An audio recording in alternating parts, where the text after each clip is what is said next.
that's a EMU SP1200, I think it was, just doing drums, and I'll be on the machine and he'll be EQing it and compressing it, and then we'll get on the desk, and then we record it all, and then I'd have resampled it and pretend I found it on an old record and be like, yeah, this is cool, isn't it? Yeah. Which is a nice feeling, because you don't treat it with the respect that you would have treated it if you're like, oh, I've done this amazing thing. It took 3 days to do it. You're just like, yeah, it's the drums. Yeah.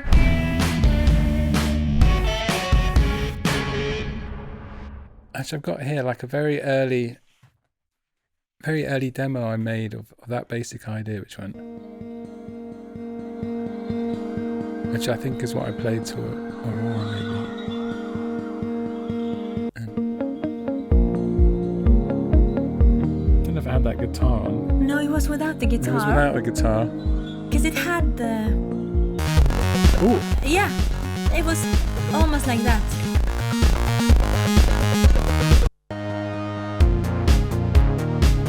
That's another version of it. There's a lot of different... Anyway, because the fact that there's so many different versions of it was like that was the kind of problem I was having. You know, like I knew there was something in that little, I don't know if it's even a chord. It's like this sound here, without, imagine the guitar is not playing, just the chords at the bottom. Yeah, the Rhodes or whatever. Yeah, Rhodes, yeah. And it was like, there's something in this idea. And I must have spent almost like 10 years circling around this thing and like, okay, we're going to try this again. And we're going to trying to unlock this idea. Because I always think that when you come back to something again and again, it means there's something in it that you're drawn to, but it was never felt complete. And I always remember I played it to Aurora, and it was about a minute. She was going, you know, singing the, and I was like, fuck me! And you're like, yeah, this is it. What have I done for 10 years? You know, and she just came in and was just like, it did feel like the key was put in the lock, and I was like, this is a nice. You know, when we talk of fun, it's not like it's not how much fun you're having. It's just that feeling of making something and like it is the puzzle becoming complete. Yeah. This is like a earlier, and we hadn't really worked out the arrangement, because there was a moment, wasn't it? It was like, all I want to hear is da da da da da for like 3 hours. Yeah. It was one concept. Thankfully for everyone involved, that didn't come to pass. Yeah. You was like this little bit. I was like, louder, put it up. Louder, more. And that that comes later. What is that about? Because it sounds so much like now it's becoming a bit serious, a bit dire. I have time, but also I need to figure this out now before the voice is gone, you know? It's cold out here. I got Oh yeah, it was that bit, wasn't it? Yeah. My favorite sound from the song.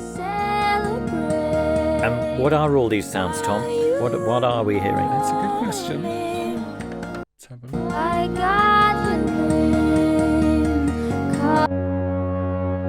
Oh yeah, that's. Yeah, we know this. See, that's from the very early version of the song. That's a Octave Plateau Voitra 8 synthesizer, which is one of the great polyphonic synthesizers. Beautiful. It's nice, isn't it? That's amazing. Big new order synthesizer. It's very cool.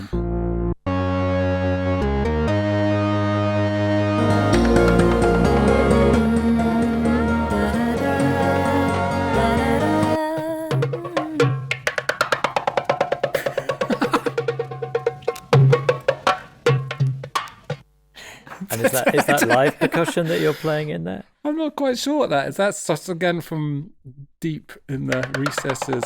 I think that's very messed around with. I really like the beginning because it sounds like if you meet strange creatures on your journey. And in the video, it's obviously just me meeting people, but people are the strangest and most dangerous creatures in the world. So this sounds to me like those spiders or like teeth. Yeah. And I love the noise because it sounds like danger. And I feel like it's the sound of the humans around you and the chaos, you know? And that's more of that intro synth, but played around with a bit more. Yeah. Gives a nice swell to... What is a song without some hidden bongo? Yeah.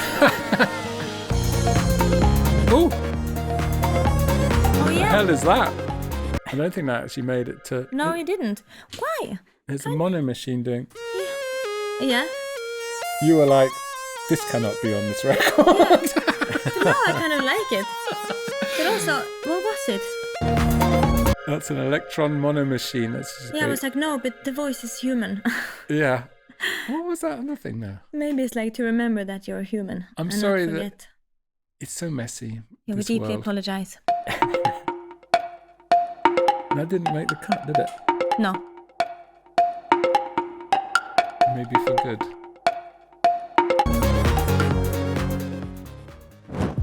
Did you know Tape Notes is an independent channel? Everything we do is funded by your support. We want to continue to bring bigger guests and new original content. So here are 5 ways to help us do that. Patrons get access to our full archive of long-form videos. We're talking 2-hour conversations with the best artists and producers in the world. You also get entry into our amazing monthly giveaways, plus exclusive behind-the-scenes content and much more. YouTube members get access to ad-free episodes, exclusive content, and early access to everything before it goes public. Another great way to support us is by checking out our sponsor, Tape It, a recording app made for musicians by musicians.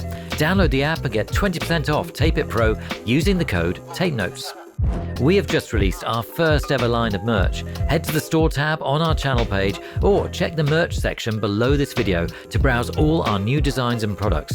And finally, the simplest one. Follow us across all our platforms. Keep watching, liking, commenting, and sharing what we do.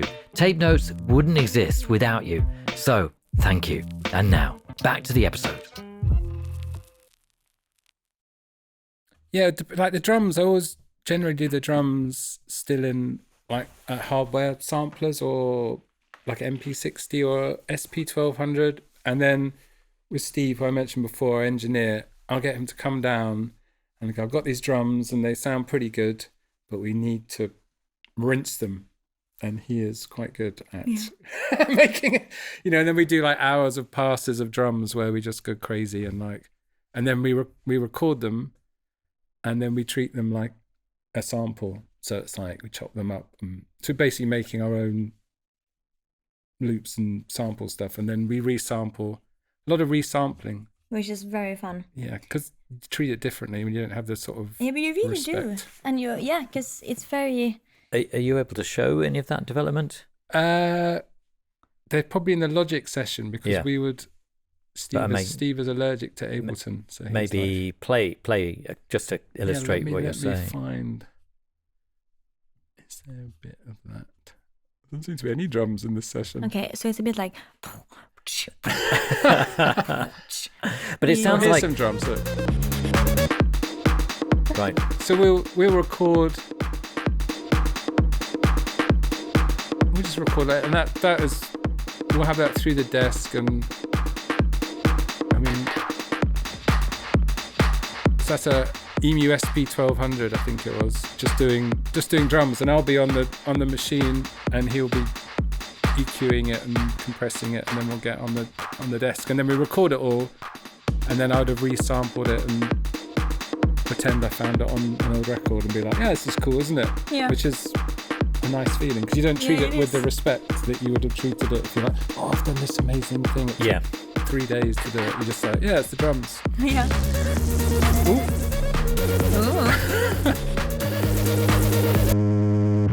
What's that? Low bass, clear, good, it says.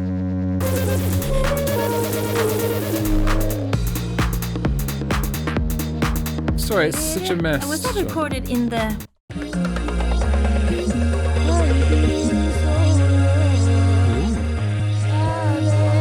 It's been so long since I've seen this.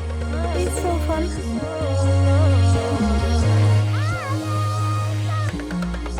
You didn't do the pip down.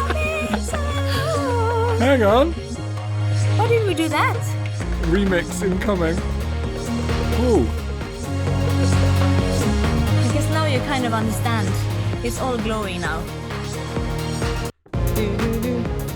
But in terms of the evolution of the song, I mean, that first session where you hear the original track that you'd made and you react to it, Aurora, how many are you then, like, for the next few hours fiddling around like this? Or so like that stuff with Steve, that would be a few days later? Yeah, that's another session. That's like months later kind of thing, where we've got together, we get the idea, Aurora and I, of where we're going kind of thing. And then Steve usually comes in when it's like mixy time. But then also mixy, you know, we'll just focus on the drums. We won't try and mix the whole record. We're like, all we're going to think about is making banging drums. Yeah. For a couple of days.